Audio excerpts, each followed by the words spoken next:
지난주 우리는 성경의 원저자이신 성령께서 창세기 5장에서는 인류의 조상인 최초의 사람 아담에서부터 셋으로 승계된 인류의 계보상 10대 손인 노아까지 이른바 아담의 세대들의 역대가 어떻게 이어져 내려왔는지를 기술하시면서 표면상으로는 나타내지 않으셨지만 내용상으로는 그 아담의 세대들을 먼 훗날 등장하게 될 마태복음 1장 1절에서 선포되는 예수 그리스도의 세대에 대조해서 살펴보도록 우리를 인도하셨습니다.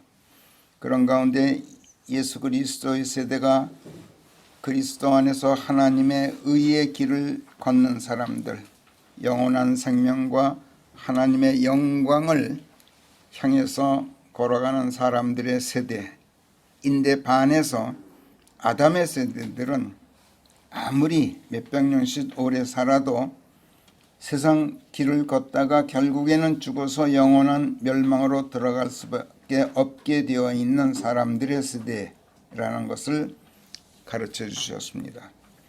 그리고 아담의 세대들이 최초의 인간 아담에서 시작해서 셋에게로 그 바톤이 넘겨졌는데 그 계보의 바통이 이제 셋으로부터 에노스, 카이난, 말랄르, 또 야레드, 에녹, 무두셀라, 라멕까지 그렇게 이어졌다. 그리고 10대 손 노아에 이르러서 아담의 세대들이 끝난 것이 아니라 그 뒤로도 예수 그리스도의 세대가 시작되고 교회 시대가 열린 지 벌써 2000년이 지난 현 시대에 이르기까지도 계속되고 있다는 것, 또 앞으로도 대환란 시대를 거쳐서 천년 왕국이 끝나고 영원 시대가 펼쳐지기 직전까지는 예수 그리스도의 세대와 함께 아담의 세대들이 계속 병행하게 된다는 것. 그래서 결국 인간 창조에서부터 인간 멸망까지의 인류 역사 전체가 그 전체 기간이 다 아담의 세대들인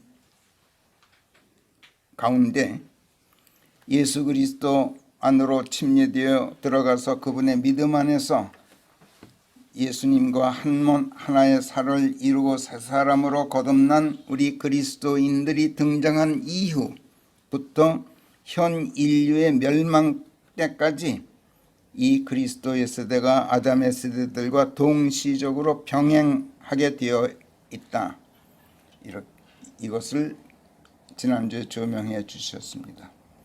그리고 더 나아가서 우리도 한때는 아담의 세대들에 속한 자들이었다는 것을 되돌아보면서 하나님의 은혜로 우리가 예수 그리스도의 세대에 속하게 되기는 했지만 그 은혜를 망각하고 믿음에서 떠나 폐역으로 만약 돌아서게 된다면 장차 죽어서도 그리스도의 심판석에서 그리스도의 기초 위에 무엇으로 지어져 올라갔는지를 불러 검증될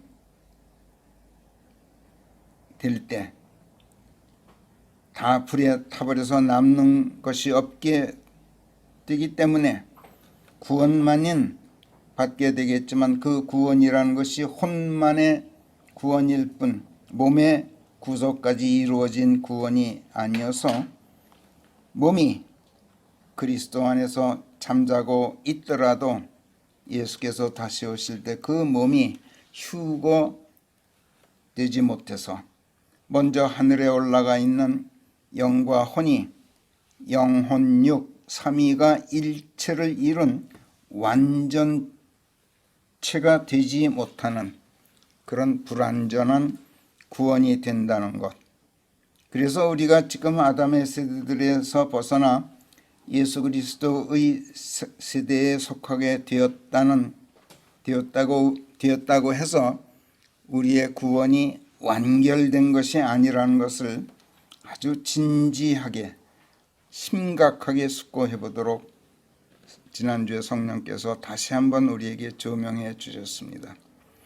사실 이거는 성경에 분명히 나와 있는 아주 중대한 사실임에도 불구하고 여태까지 이것을 누구도 교회에서 설교한 사람이 없었습니다. 여태까지. 근데 우리는 이에 대해서 기회 있을 때마다 수차에 걸쳐서 성령의 조명을 받아왔습니다. 지금까지.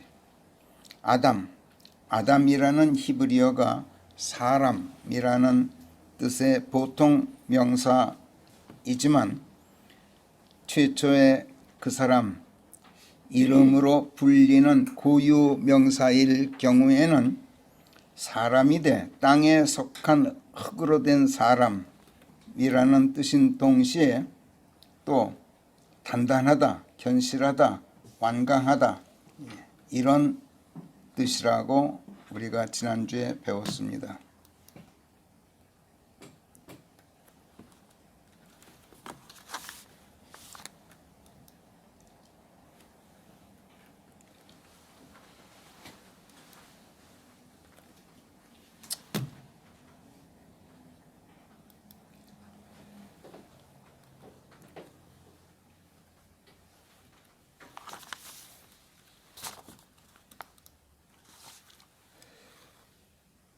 그래서 아담이라 그러면 일반적으로는 사람이라는 뜻이지만은 이게 고유 명사로 쓰일 때 그 한 사람을 가리키는 그런 고유 명사일 때는 그런 뜻이 추가된다는 것.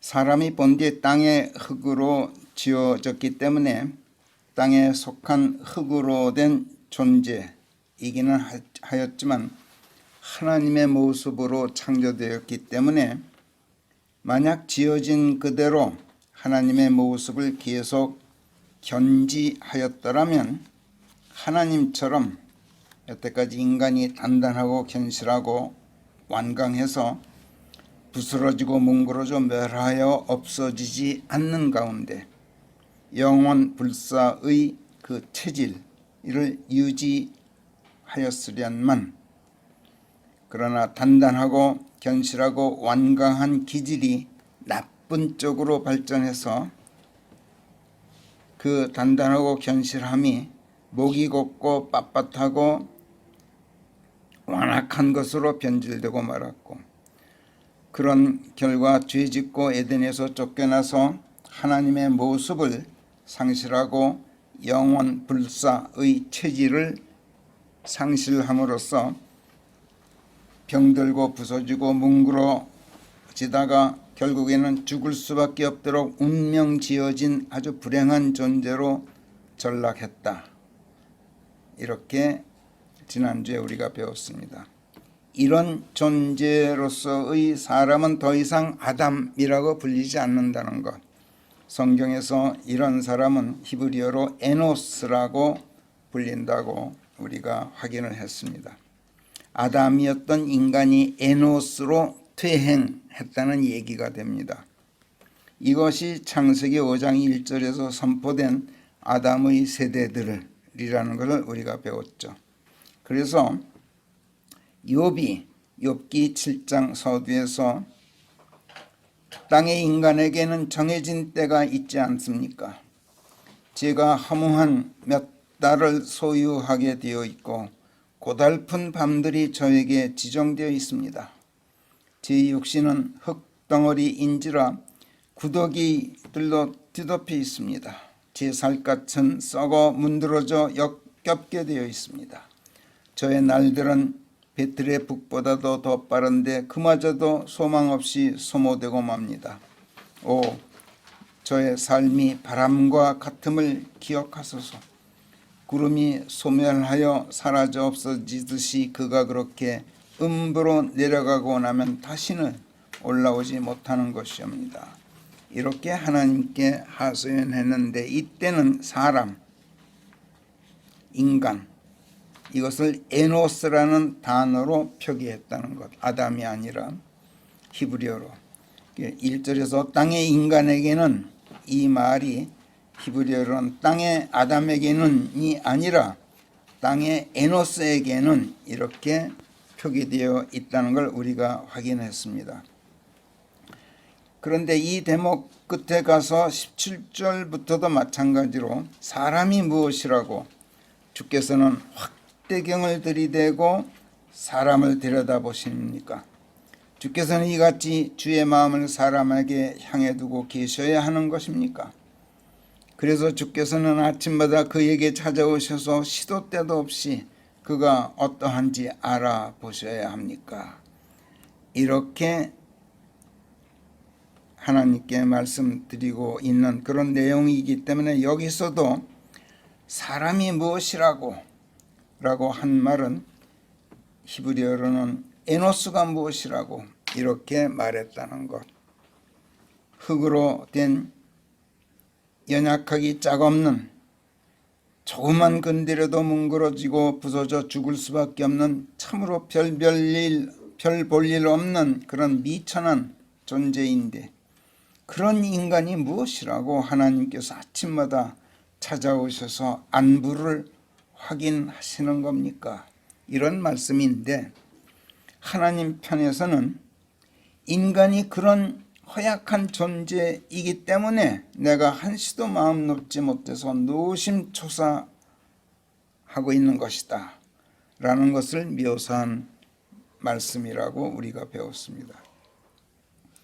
자, 그런데 인간이 그렇기는 하지만 사람이 그렇게 연약하기만 하냐 하면 또 그렇지도 않아서 단단하고 견실하고 완강했던 체질이 고약하게 아주 나쁜 쪽으로 발전해서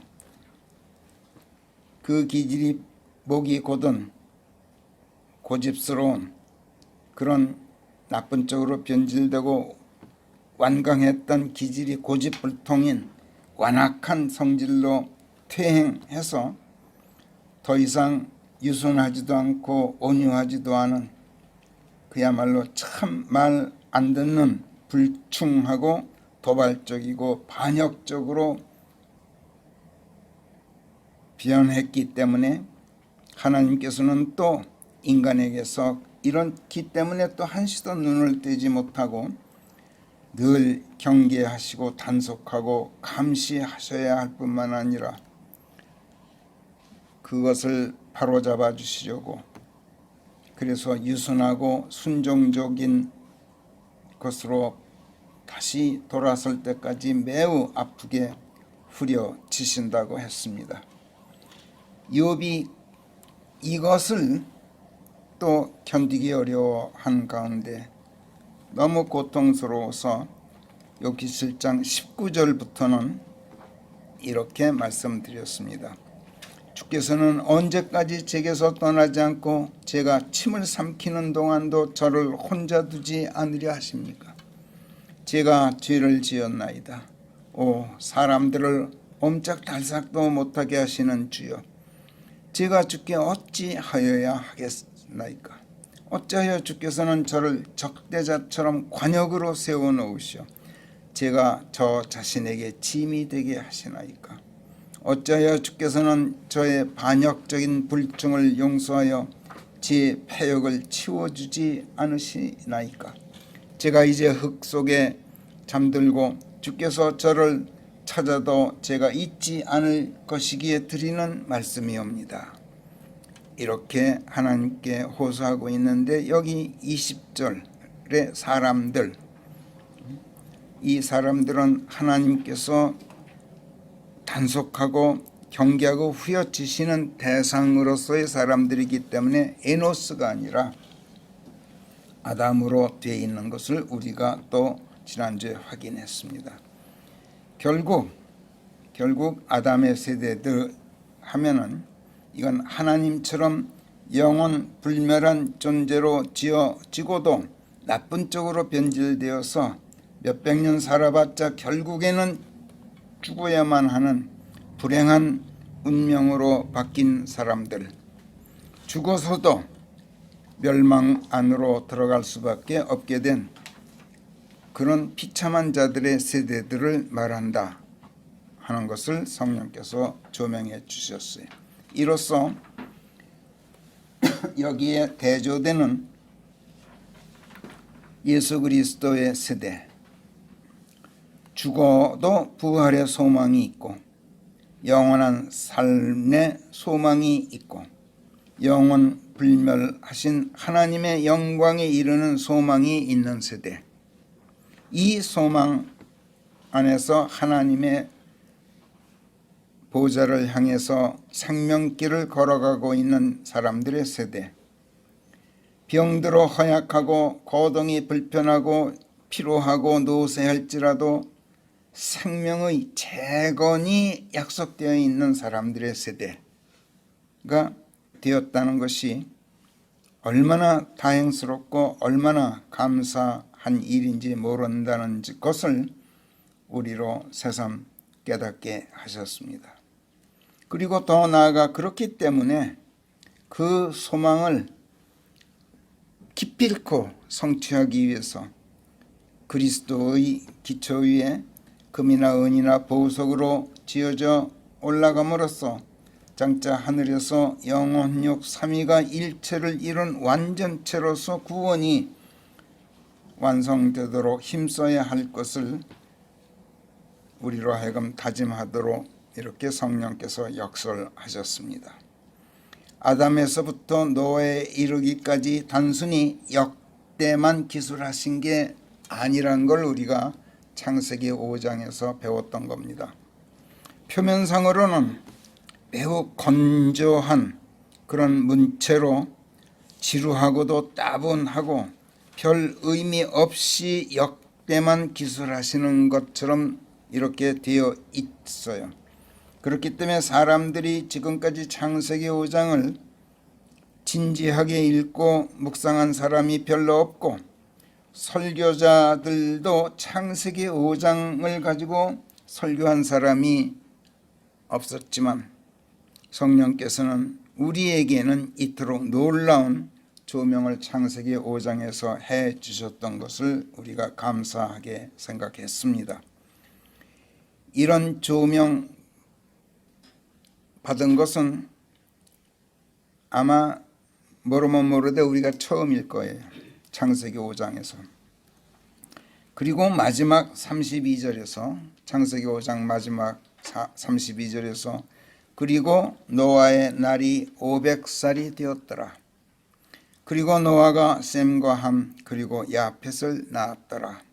이렇게 말씀하시고 오늘 창세기 6장으로 넘어와서 1절 2절에서 그런데 이런 일이 있었으니 곧 인간들이 아담들이 지면에서 번성하기 시작하였을 때 그들에게 딸들이 태어나자 하나님의 아들들이 인간들의 딸들이 아름다운 것을 보고 아담들의 딸들이 아름다운 것을 보고 자기네들이 고른 모든 여자들을 취하여 아내들로 삼은 것이라.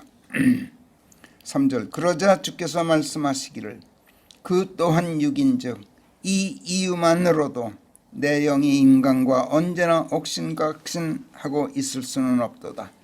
그래도 그의 날들이 120년은 되어야 하리라 하시더라. 지금 이 1, 2, 3절에서 여러분 이상한 점을 발견하셨을 거예요. 아마 영적 센스가 있다면. 이 대목 1절 2절에서는 인간들 또 인간들의 딸들 또 하나님의 아들들 이런 식으로 모두가 복수형으로 되어 있습니다. 그런데 3절에서는 그들이 아니라 그 인간들이 아니라 인간 이렇게 갑자기 단수형으로 바뀌어요. 하나님께서 사람들을 개별적으로 보지 않으시고 인류라는 한 집단으로 상대하고 계신 거예요. 왜? 왜냐하면 이 사람이나 저 사람이나 다 똑같은 존재로 하나님의 눈에 비쳤던 거예요. 어떤 점에서 똑같다고 보셨을까요? 이 인간이나 저 인간이나 흙으로 된 땅에 속한 자연계의 육에 불과하다는 점에서 똑같다고 보신 거예요. 인간이 처음 창조되었을 때는 몸은 비록 흙으로 빚어졌을 망정 하나님의 모습을 따라서 지어졌기 때문에 그 내면은 하나님처럼 단단하고 견실하고 완강한, 흔들리지 않는 그런 아담으로서의 영적인 존재였어요. 영적이다, 이 말은 무엇보다도 우선 영원히 산다 이런 뜻이에요. 영적인 것은 죽질 않아요. 영적 존재는 영원히 산다는 점에서 유한한 자연계에 속한 존재가 아니에요. 최초의 사람 아담은 땅의 흙으로 빚어져 만들어졌다는 점에서 자연계에 속한 존재였어요. 그러나 영원히 살도록 지어졌다는 점에서 영계에 속한 영적 존재였어요. 그러나 어떻게 됐습니까? 죄 짓고 하나님의 동산 에덴에서 추방됐죠. 그러면서 창세기 3장 19절에서 네가 내 얼굴의 땀 속에서 빵을 먹어야 할 것이요 결국에는 땅으로 돌아가야 하리니 이는 내가 거기서 끄집어내줬음이라. 내가 흙이므로 내가 흙으로 돌아가야 하리라. 이렇게 선고되었을 때 영원한 생명을 상실하게 됨으로써 영적 요소가 사라지고 유한한 자연계에만 속한 존재로 전락하고 말았죠. 그리고 그 뒤로 그의 후손들이 다 그렇게 되었어요. 그래서 하나님께서 여기 창세기 6장 3절에서 그 또한 육이다 이렇게 말씀하신 거예요. 그리고 육이기 때문에 이 이유만으로도 죄로 물들어 버렸다는 그 이유는 차치하고라도 육체적인 존재, 육신적인 존재라는 그 이유 하나만으로도 하나님의 영께서 인간과 언제나 옥신각신 다투고 있을 수는 없다 이렇게 결정하셨어요. 이게 무슨 뜻이에요? 다툴 것이 아니라 이게 멸하여 죽어 없어지게 해야겠다 이렇게 결정하신 거예요. 육체는 결국은 죽어서 멸하여 없어져요. 그러나 길게는 1천년 가까이 되고 짧아도 노아까지는 800~900년 되었던 수명을 120세까지로 한정해 주셨어요. 그래도 수명이 120살은 되어야 하겠다 이렇게 하나님께서 유보하셨어요. 그런데 여기서 우리가 주목할 일은 하나님께서 하나님의 아들들을 혼내주신 것이 아니라 사람들을 응징하셨다는 점이에요. 이게 이상한 점이에요. 이 대목에서 하나님의 아들들이 사람의 딸들을 아름답다고 자기네가 멋대로 골라잡고 사람의 딸들을 멋대로 자기네 아내들로 취하였다. 이건 요새 말로 하면 무슨 뜻입니까? 성폭력을 자행했다는 뜻이에요. 그렇잖아요. 그렇다면 그 못된 짓을 자행한 하나님의 아들들을 준엄하게 벌하실 일이지 어째서 피해자들인 사람들을 응징하셨단 말인가? 성경 주석자들이나 설교자들은 여기서 하나님께서 하나님의 아들들을 꾸짖지 않으신 이유가 너무나 빤하다는 듯이 마치 이 대목에서 이것을 의아하게 생각한 사람이 하나도 없었어요. 이 대목에서 이것을 여기에 눈길을 준 사람이 하나도 없어. 이게 저는 오히려 더 의아스러웠어요. 아니 어떻게 이 대목에서 이걸 눈치채질 못하고 그냥 넘어갔을까? 우선 여기서 언급되는 하나님의 아들들이란 어떤 존재들을 말하는지 여러분들은 이미 잘 알고 있을 거예요. 성경에서 단수로 하나님의 아들 또는 복수형으로 하나님의 아들들 이렇게 지칭되는 부류가 어떤 사람을 말하는지 먼저 확실히 규명하는 것이 중요하겠어요. 일반적으로 신약 성경에서 하나님의 아들 이렇게 단수로 지칭될 때는 예수 그리스도를 말하고, 하나님의 아들들 이렇게 복수형으로 지칭될 때는 성도들을 말한다는 것. 구약 성경에서는 하나님의 천사들을 말하는 것으로 보통 이해하는 게 일반적인데 사실은 그렇게 단순하지가 않아요. 욥기 2장 1절에 보면 이런 말씀이 나오죠. 하나님의 아들들이 주 앞에 와서 대령하는 날이 또 되자 사탄 또한 와서 그들 사이에 끼어 주 앞에 대령하였더라. 하늘에서 회의가 소집됐어요. 하나님의 아들들이 하나님 앞에 대령했어요. 그렇다면 하나님의 아들들은 필시 영적인 존재들로서 하나님의 천사들을 말한다고 보는 것이 타당하죠. 그렇다면 사탄도 하나님의 아들들 중 하나냐 하면 그렇지는 않아요. 사탄이 영적 존재로서 하나님께서 사용하시는 피조물들 가운데 하나이고, 고린도후서 11장 14절에 보면 빛의 천사로 변신한다, 빛의 천사로 둔갑한다 이런 언급은 있지만 사탄 자신이 천사다라는 언급은 성경에 없어요. 천사가 뭡니까? 천사, 문자 그대로 하나님의 사자, 하나님의 메시지를 전하는 사신이라는 뜻이에요. 그러나 사탄이 하나님의 메신저 역할을 했다는 기록은 성경 어디에도 없어요. 하나님께서 쓰셨지만 하나님께서 당신의 메시지를 전하는 사신으로 쓰신 일은 없어요. 사탄은 그에게서 패역이 발견되어서 하나님의 거룩한 산에서 쫓겨나지 전까지는 본 뒤 기름 부음 받고 법궤 위의 그룹들처럼 하나님의 보호자를 담는 그룹으로 세움받은 영적 존재이기는 했어요. 그러나 천사는 아니었어요. 이것을 하나님께서 친히 에스겔서 8장 14, 15절에서 이렇게 밝히시죠. 너는 기름 부음 받은 덮는 그룹이니라. 내가 너를 그렇게 세워 놓았나니 너는 하나님의 거룩한 산에 있었느니라. 너는 불의 돌들 한가운데를 거닐면서, 여기서 불의 돌들 한가운데를 거닐었다. 이 말은 하나님의 보좌 앞에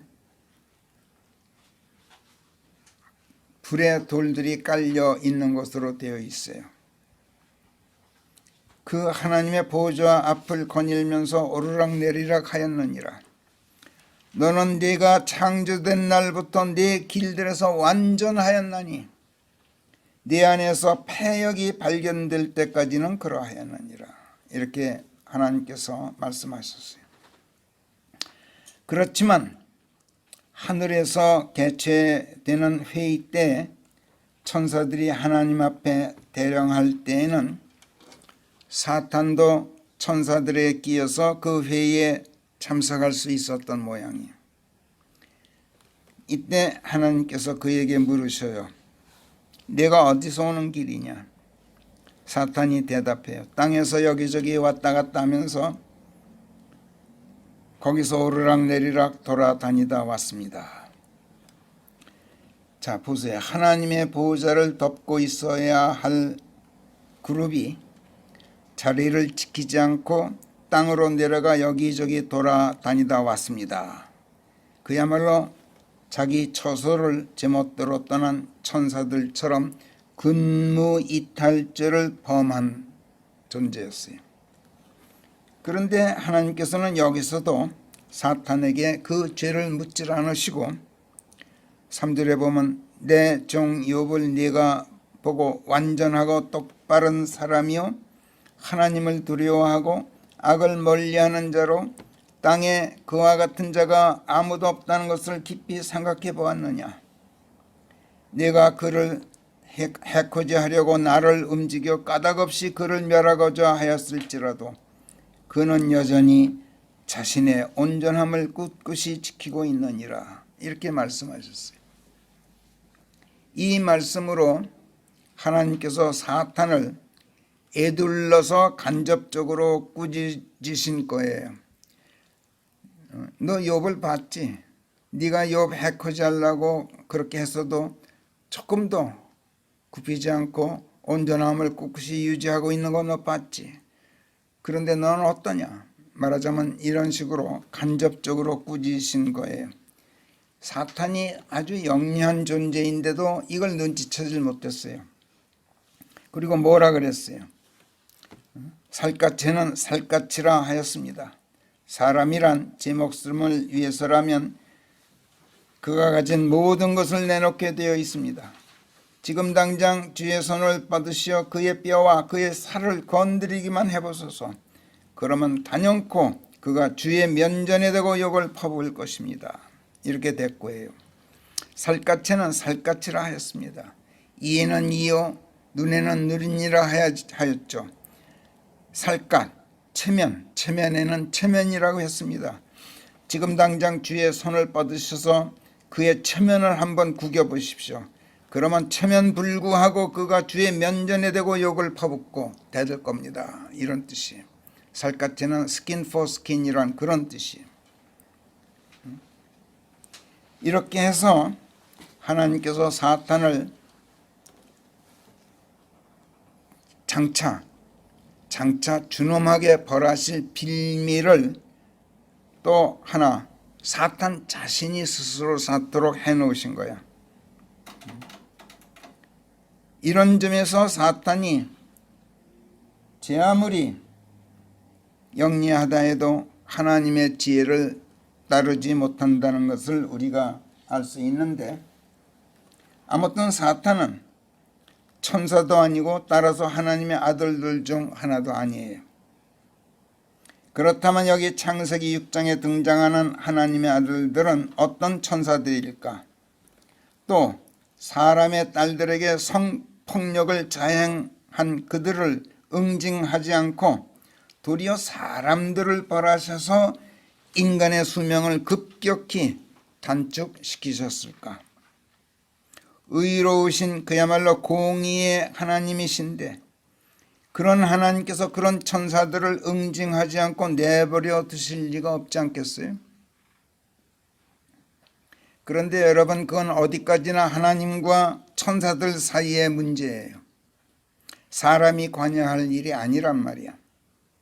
그래서 그에 대한 언급이 창세기 6장에는 안 나와요.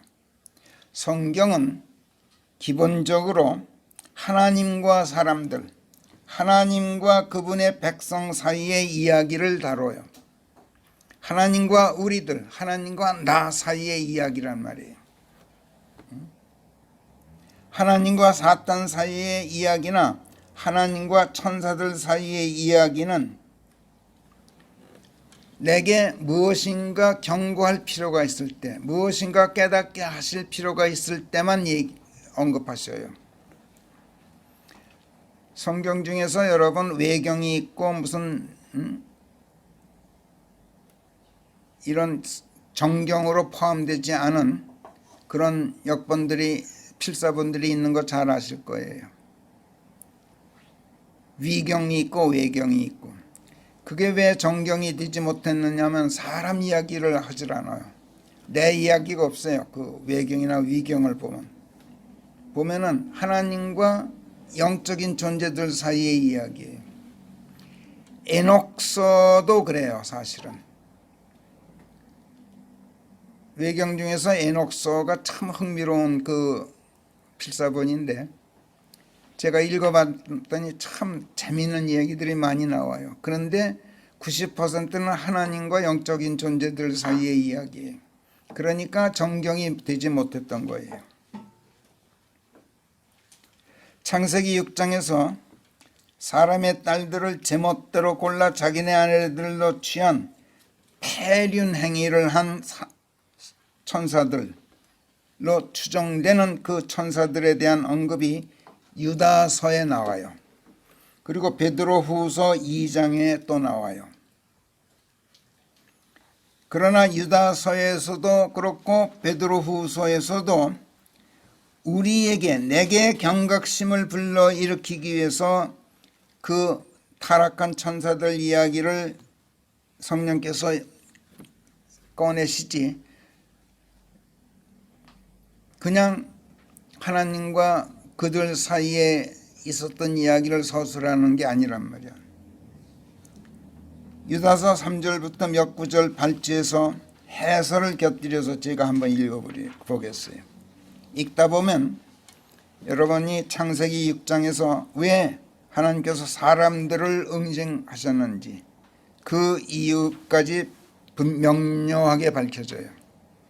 더 나아가서 이들이 훗날 세상에 나타날 음란한 종교인들의 예표였다는 것을 우리가 눈치채게 돼요. 유다서 3절부터 보겠어요. 사랑하는 자들아, 함께 지니고 있는 구원에 대하여 내가 온 정성을 쏟아 너희에게 편지를 쓰면서 내가 너희에게 이것을 쓰고 또 권면할 필요가 있다고 여겨졌나니 곧 성도들에게 일거에 넘겨진 믿음을 위해. 믿음은 내게 넘겨졌어요. 하나님께서 내게 주셨단 말이에요. 내가 믿는 게 믿음이 아니라고 제가 참 기회 있을 때마다 침을 튀기면서 강조하죠. 물론 내가 믿는 믿음에서 시작해요. 그러나 결국은 예수께서 나를 당신 품 안에 넣어주시는 것, 그게 믿음이라고 우리가 여태까지 배웠어요. 한 몸 되는 것. 그 믿음이 일거에 넘겨진 믿음이라고 표현해요. 일거에 넘겨졌다. 이 말은 어느 날 갑자기 내게 믿음이 넘겨졌다는 얘기야. 어느 날 갑자기 예수께서 나를 당신 안에 넣어버렸었어. For the faith which was once delivered unto the saints. 이렇게 돼 있어요. 너희가 열심히 이 믿음을 위해서 싸워야 한다는 것. 이걸 내가 너에게 꼭 권면할 필요를 내가 느꼈다. 왜? 이는 알지 못하는 사이에 어떤 사람들이 몰래 숨어 들어왔음이니. 이게 바로 종교인들이야. 교회에 숨어 들어온. 그들은 우리 하나님의 은혜를 방종의 방편으로 바꿔놓고 유일하신 주 하나님, 곧 우리 주 예수 그리스도를 부인하는 불손한 사람들로서 이 정죄에 처해지도록 이미 오래전부터 규정되어 있던 자들이니라.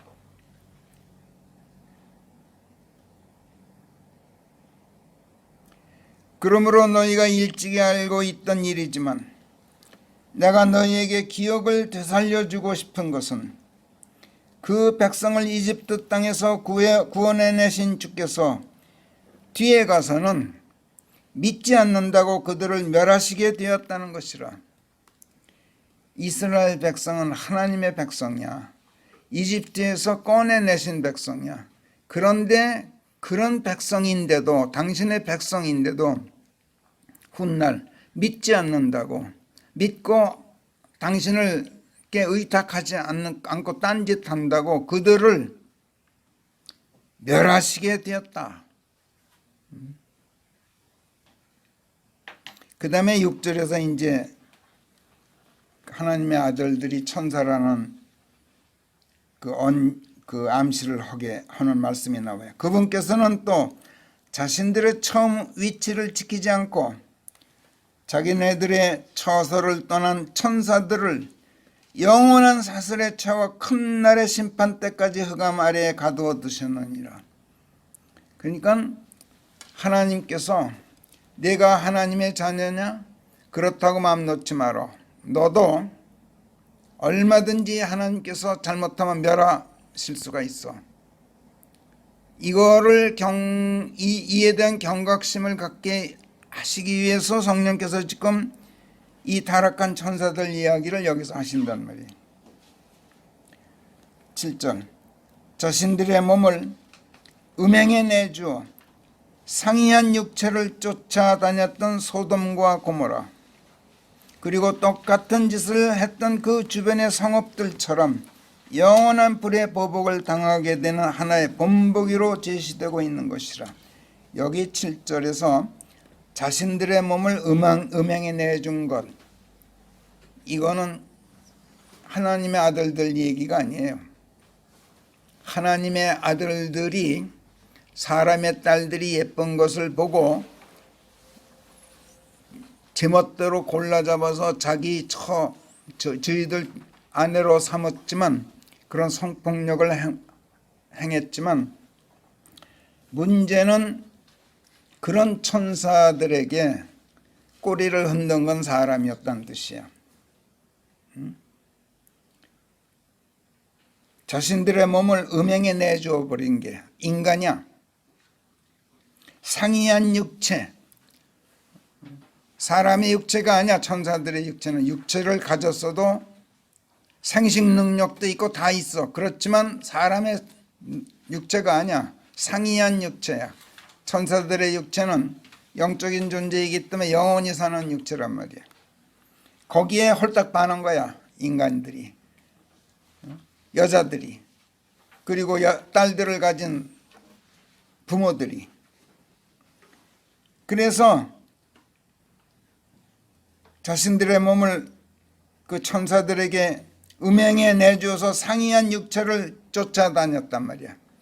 그런 것도 어떻게 돼서 소돔과 고모라도 그랬단 말이야.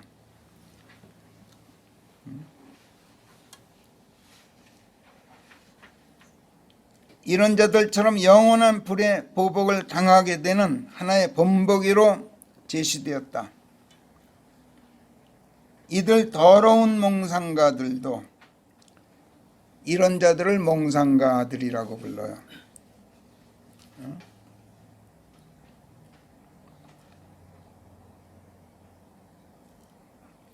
그와 마찬가지로 육체를 더럽히고 통치권을 얕보며 당국과 권위들을 헐뜯느니라. 하나님께서 세우신 권력을 얕보고 헐뜯는 자들, 무슨 대통령 정권, 무슨 정권 심판하자 하고 지금 어떤 자들이 떠들고 다니는데, 더러운 몽상가들이라 그랬어요. 하나님께서. 하물며 천사장 미카엘도 모세의 시신을 놓고 마귀와 다투며 언쟁하였을 때 그에게 욕을 퍼붓고 규탄하는 기소를 감행하지는 않고 단지 주께서 너를 꾸짖으시기 바라노라 하고 말했을 따름이니라. 그러나 이들은 자기네들이 알지도 못하는 이런저러한 것들을 헐뜯나니. 왜? 저들은 이성이 없는 짐승들처럼 자기네가 본능적으로만 아는 그런 것들 안에서 자신들을 변질시키고 있느니라. 저들에게 화로다. 왜? 이는 저들이 카인의 길로 갔으며, 카인의 길, 제 생각대로 하는 자, 하나님의 생각은 거들떠보지도 않고 제 생각대로 하는 자들의 길, 또 복채를 받으려고 발람의 탈선을 쫓아 탐욕스럽게 달려가다가, 종교는 돈에 눈이 먼 탐욕스러운 자들의 집단이라고 우리가 배웠어요. 시비를 거는 코라의 반항 안에서 멸망당하였습니다. 저들은 너의 사랑의 잔치에서 그 잔치를 망쳐놓는 오점들인즉 너희와 잔치를 벌일 때에도 저들은 어려워함 없이 먹어대며 자신들의 배를 채우나니 저들은 바람에 떠밀리는 물 없는 구름들이요 열매가 없으며 있어도 저들의 열매는 시들어버리는더라. 뿌리째 뽑혀 2번 죽어버린 나무들이요 자신들의 수치를 계거품하면서 날뛰는 바다의 파도들이요 떠돌이 유성들인즉 저들에게는 흑암의 캄캄한 어둠이 영원히 예약되어 있느니라. 그리하여 아담의 7대 손 에녹도 이런 일들을 예언하여 이르기를 보라 주께서 당신의 1만 성도들을 거느리고 오시나니 모든 자들에게 심판을 집행하시고 그들 가운데 불경한 자들이 불경하게 자행한 불경한 짓들과 불경한 죄인들이 그분을 거슬러 짓거린 모든 거친 언사들에 대하여 그 불경한 모든 자들에게 심판을 집행하시기 위함이라 하였느니라. 에녹이 이런 말을 했다는 말이 성경 어디에도 없어요. 근데 여기 유다서가 이 말을 에녹의 말을 인용하고 있어요. 이게 에녹서에서 따온 거예요. 그래서 한때는 유다서가 정경에서 빠질 뻔했어요. 왜 에녹서를 인용하느냐?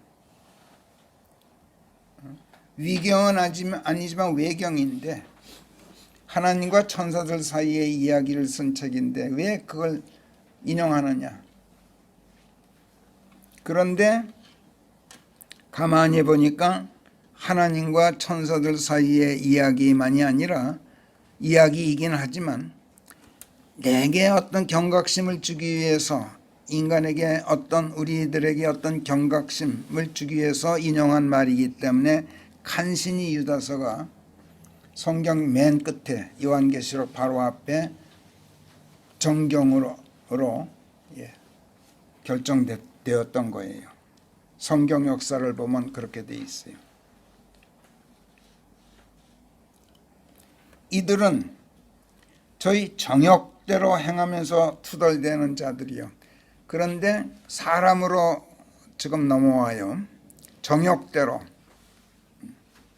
행하면서 투덜대는 자들이요. 불평가들이며 이득을 챙기려고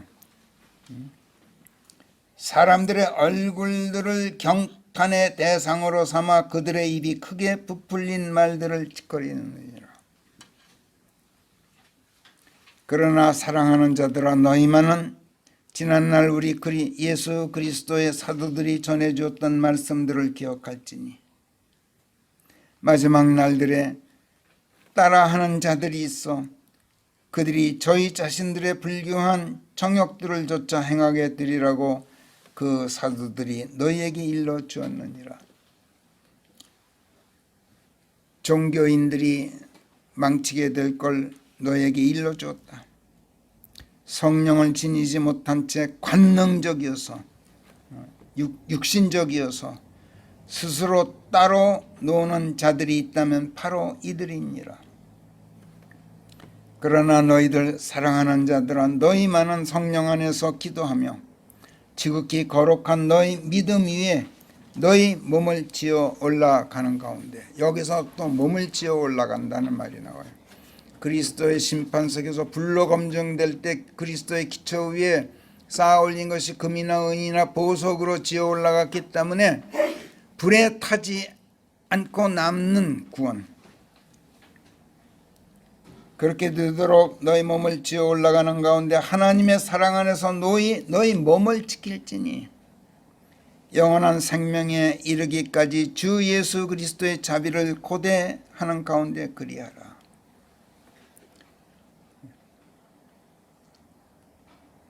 베드로 후서 2장에서도 여기서 언급되는 사람들이 종교인들의 예표들이었음을 좀 더 구체적으로 말씀할 뿐 방금 읽은 유다서와 대동소이한 내용으로 되어 있어요. 4절에 보면 베드로후서 2장 4절에 보면 하나님께서 죄 지은 천사들을 아끼지 않으시고 그들을 지옥에 던지셨고 흑암의 사슬에 넘겨 심판 때까지 유치되어 있게 하셨음을 보면 이것을 알 수 있고, 이렇게 말씀하시면서 이거를 우리가 알도록 하시려고 죄 지은 천사들을 어떻게 처리하셨는지를 이야기하고 계신 거예요. 무엇을 알게 하시려고? 거짓 교사들이 있게 되어서 종교인들이 교회 안에 들어오게 되어서 많은 사람들이 저들의 유독한 도를 따르게 된다는 것. 그들 때문에 진리의 도가 성경에 옳은 말씀이 비방받게 되고 그들이 또 탐욕으로 거짓되게 꾸며낸 말들을 가지고 신자들을 상품화하게 된다는 것. 신자들을 상품으로 만들어요. 돈에 대한 탐욕 때문에. 그런데 이제는 저들의 심판이 오랜 시간 질질 끌지 않고 저들의 파멸이 코앞에 다가왔다. 이걸 알게 하시려고 죄 지은 천사들 이야기를 꺼내시고 하나님께서 당신의 아들들도, 아니 아들들이기 때문에 도리어 더 엄하게 다스리신다는 걸 역설하고 있어요. 베드로후서 2장 먼저 1절 후반 16, 17절에서 어떻게 18절까지 19절까지 20절까지 어떻게 말씀하셨는지 쭉 나온 다음에 베드로후서 2장 1절부터 제가 다 거기 프린트해 드렸으니까 집에서 읽어보세요. 지금 유다서에서 읽은 것과 내용은 대동소이한데 좀 더 구체적이에요.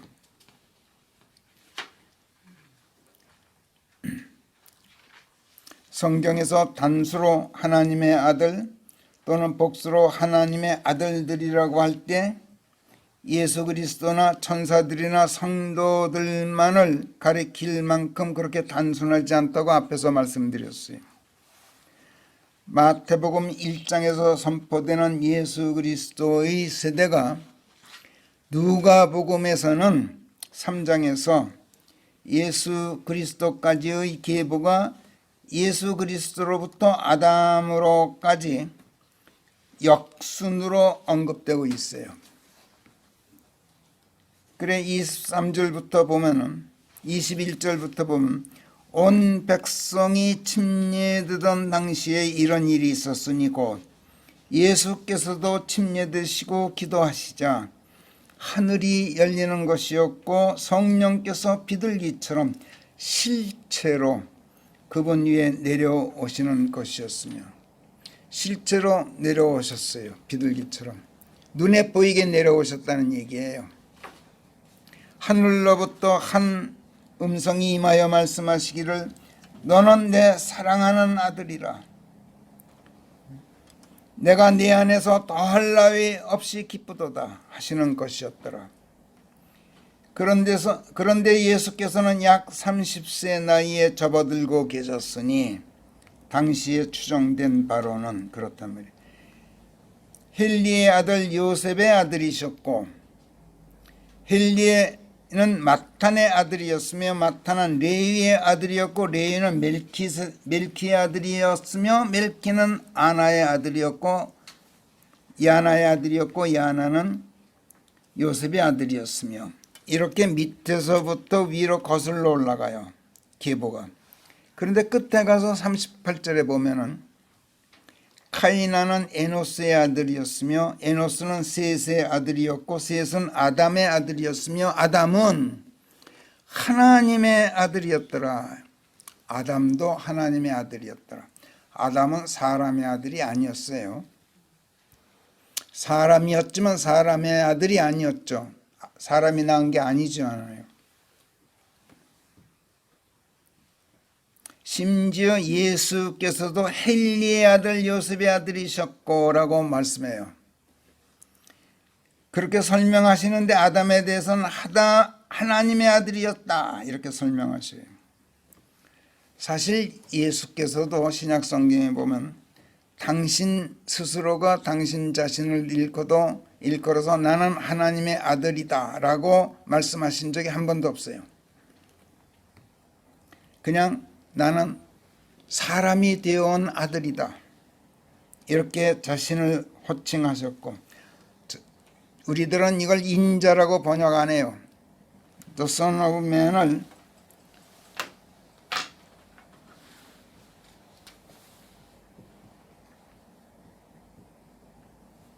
The Son of God을 하나님의 아들, 또 이거는 하나님의 아들이라고 번역해도 The Son of Man, 이거는 우리가 감히 사람의 아들, 인자라고 번역할 수가 없어요.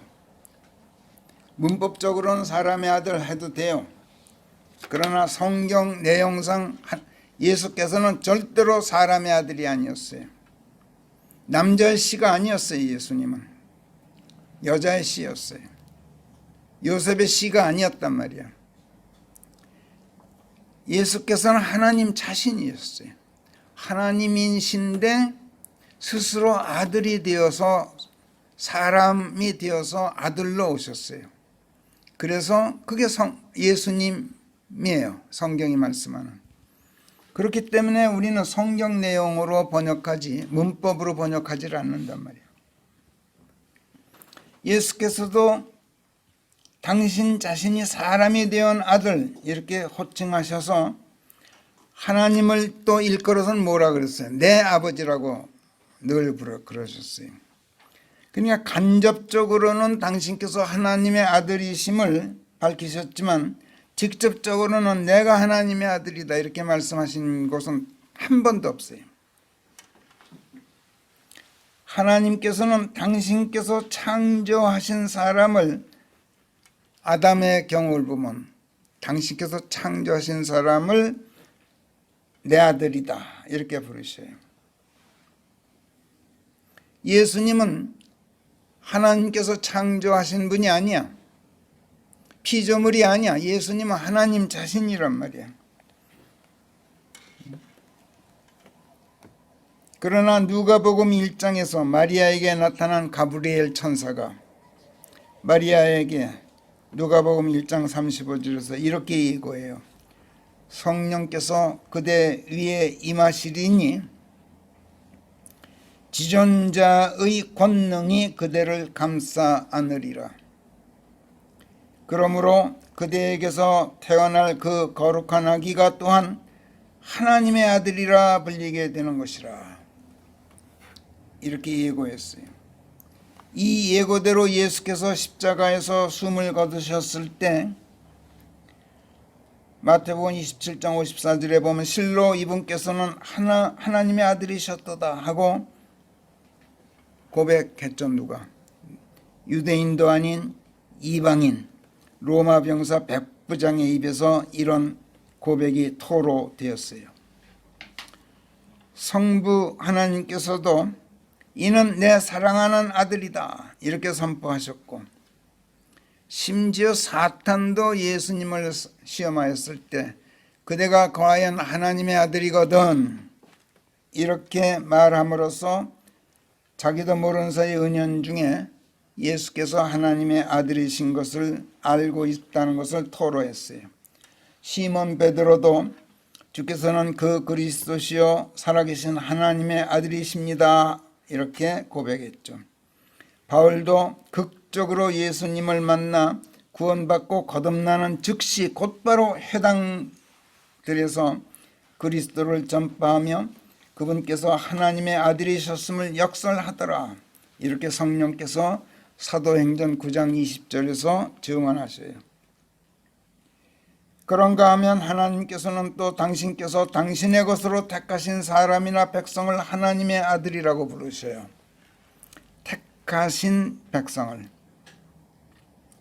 택하신 사람을 아들이라고 부르신단 말이에요. 모세가 파라오에게서 도망쳐 나와서 미디안 땅에 들어가 살았죠. 그러다가 이드로라는 사람, 미디안 사람을 만났는데 그의 딸 지프라에게 지포라를 아내로 맞아서 이드로가 장인이 되었어요. 그리고 이드로의 양치기로 은고 상어를 하고 있을 때 하나님께서 그에게 나타나셨죠. 이스라엘 백성의 출애굽 명령을 모세에게 내리셨어요. 출애굽기 4장 21절 보면 내가 이집트로 돌아가거든 내가 네 손에 넣어준 이 모든 이적들을 내가 파라오 앞에서 일으킬 수 있다는 것을 유념하라. 그러나 내가 그의 마음을 완악하게 할 것인즉 그가 백성을 놓아주지 않으리라. 그러면 너는 파라오에게 말할지니 주께서 이같이 말씀하시오. 이스라엘은 내 아들이요. 이렇게 말하라고 하나님께서 일렀어요. 그것도 내 첫 태생이니라. 그런즉 내가 네게 말하노니 내 아들을 놓아보내라. 네가 만일 거절하면 내가 네 아들 그것도 네 첫 태생을 죽이리라 하고 말씀하신다 하라. 이렇게 일러주셨어요. 하나님께서는 당신께서 택하신 하나님의 백성으로 택하신 이스라엘 자손을 내 아들 이렇게 부르셨어요. 하나님께서 당신의 것으로 택하셔서 성결케 되고 복된 자가 되면 하나님께서는 그를 당신께서 영적으로 낳으신 친자로 여기셔요.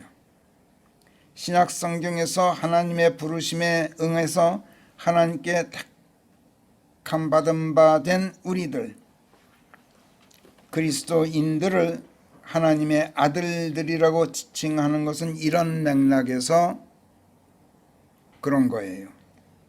이것을 성령께서 요한복음 1장에서 이렇게 증거하시죠.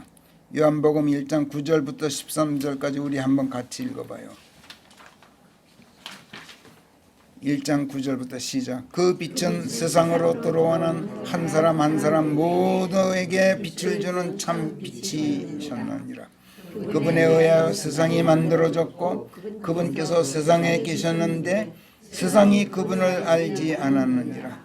그분께서 당신 자신의 것에게 오셨는데 그분 자신의 것이 그분을 영접하지 않았던 것이라. 그러나 그분을 영접한 자들은 모두가 다 하나님의 아들들이 되는 권세를 그분께서 주셨나니 곧 그분의 이름을 믿고 밀착하는 자들에게 그리하셨나니 그들은 피에서 난 것이 아니요 육신의 뜻에서 난 것도 아니며 오직 하나님에게서 태어난 것이라. 하나님의 아들들이 되는 권세, 이 권세야말로 모든 권세들 중에서 최대 최강 최고의 권세예요. 그런데 여러분 이 권세를 명실상부하게 우리가 향유하려면 하나님의 아들이기 때문에 도리어 반드시 겪어야 하는 아픔이 있다는 것을 우리가 명심해야 돼요. 하나님의 아들로서의 권세를 가졌다는 것은 하나님께서 후려치는 회초리를 맞을 권세를 가지고 있다라는 뜻이기도 하다는 얘기예요. 히브리서 12장 4절부터 8절까지 우리 함께 읽고 설교를 마치겠어요. 히브리서 12장 4절 시작. 너희는 아직 죄에 맞서 싸우느라 피를 흘릴 만큼 저항해 본 적이 없느니라. 또 자식들에게 하시던 너희에게 들려주시는 권면을 너희가 망각하였나니 이르시기를 내 아들아 너는 주의 징계하심을 가볍게 여기지 말고 그분께 책망받을 때에 낙심하지도 말라. 주께서는 사랑하시는 자를 징계하시고 당신께서 받으시는 아들이면 다 채찍질 하신다 하였느니라. 징계하심을 너희가 견뎌내면 하나님께서 너희를 아들들을 대하듯 대하시나니 아버지가 징계하지 않는 자가 무슨 아들이겠느냐. 모두가 징계를 받는 자들인데 너희에게만 징계가 없다면 너희는 사생아들이지 아들들이 아니니라. 신명기 8장 5절이나 시편 35편 1절에서 5절까지, 잠언 3장 12절이나 13장 24절 제가 거기 프린트해 드렸을 거예요. 거기 보면은 하나님의 징계, 하나님의 아들들이기 때문에 겪지 않으면 안 되는 하나님의 징계의 필연성에 대해서 말하고 있어요. 내 아들아, 주의 징계를 가볍게 여기지 말고 그분의 바로 잡아주심의 기운 잃지 말라. 이는 자기가 기뻐하는 아들을 꾸짖는 아비처럼 주께서는 당신께서 사랑하시는 자를 바로 잡아 주시기 때문이니라. 13장 24절 잠언. 매를 아끼는 자는 제 자식을 미워하는 것인즉 자식을 사랑하는 자는 자식 꾸짖을 때를 결코 놓치지 않느니라. 자식 꾸짖는 것도 때가 있어요. 때를 놓치면은 아무리 꾸짖어도 소용없어요. 자식 사랑한다면 꾸짖는 때를 놓치지 말라고 잠언이 말씀하고 있어요. 기도하겠습니다.